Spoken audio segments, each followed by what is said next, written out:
Hello बच्चों, let's read this question and the question says that direction in the following questions the assertion and reason have been put forward.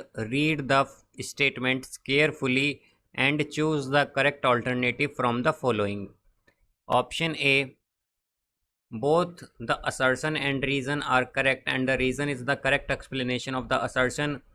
B, assertion and reason are correct but the reason is not the correct explanation of the assertion.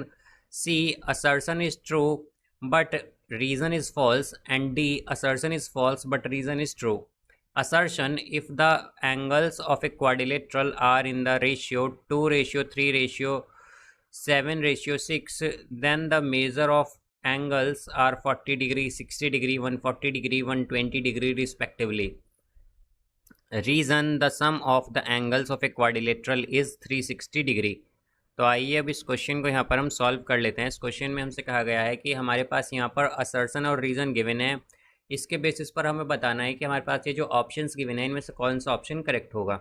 तो assertion है हमारे पास कि अगर angles जो हैं quadrilateral के वो 2:3:7:6 में हैं तो जो हमारे एंगल्स होंगे वो होंगे 40 डिग्री, 60 डिग्री, 140 डिग्री और 120 डिग्री.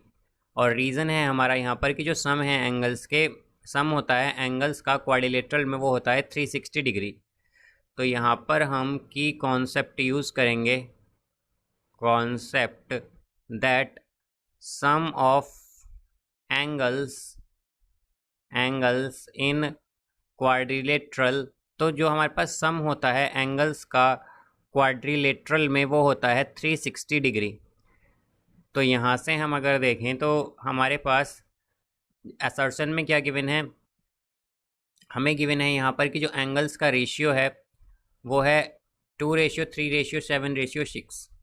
तो अगर हम मान लें कि हमारे पास ये इस तरह से एक क्वाड्रिलेटरल है, यहाँ पर ये इसे हम ABCD मान लेते हैं. तो हमारे पास यहाँ पर जो एंगल्स हैं यानी कि angle A ratio angle B ratio angle C ratio angle D, ये हमें यहाँ पर गिवन है 2:3:7:6. तो हमारे पास एंगल A क्या हो जाएगा, एंगल A होगा 2x, एंगल B होगा हमारे पास 3x, एंगल C होगा हमारे पास यहाँ पर 7x और एंगल D होगा हमारे पास यहाँ से 6x. तो हम जानते हैं कि क्वाड्रिलेटरल में सभी एंगल्स का सम क्या होता है, वर्टेक्स एंगल का सम वो होता है 360 डिग्री.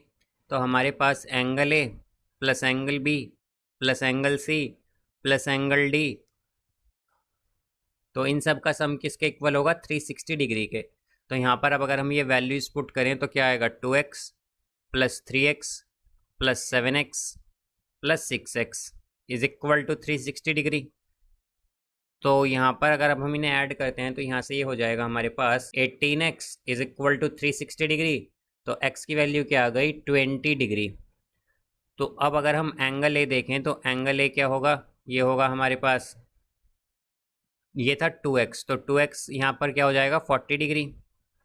एंगल B तो यह है हमारे पास 3x यानी कि 3 इंटू 20 तो 60 हो जाएगा. तो एंगल B क्या होगा हमारे पास 60 डिग्री. देन एंगल C जो है ये होगा हमारे पास 7x है, तो ये 7 इंटू 20 क्या होगा, ये होगा हमारे पास 140 डिग्री.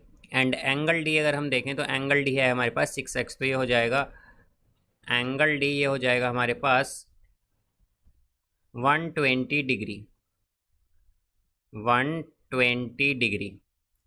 तो ये हमारे पास एंगल्स आ गए हैं. अब इसे अगर हम असर्शन में देखें तो हमें क्या गिवन था, 40 डिग्री. तो एंगल A क्या आया था हमारे पास 40 डिग्री. फिर एंगल B अगर हम देखें तो ये आया था हमारे पास यहाँ पर 60 डिग्री गिवन है, तो यहाँ भी 60 डिग्री आया है. एंगल C हमारे पास 140 डिग्री गिवन है, तो यहाँ पर भी हमारे पास 140 डिग्री आया है. और एंगल D 120 है, तो ये हमारे पास 120 डिग्री ही आया है यहाँ पर. तो हम क्या कहेंगे कि जो हमारा असर्शन है बेसिकली ये क्या है, यहाँ पर करेक्ट है.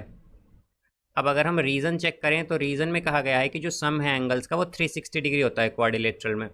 तो हम क्या कह सकते हैं कि रीज़न भी करेक्ट है, बिकॉज हमारे पास जैसा कि हमने देखा कि जब हमने यहाँ पर जो एंगल्स का सम 360 डिग्री के इक्वल रखा तभी हमारे पास ये एंगल्स आए हैं.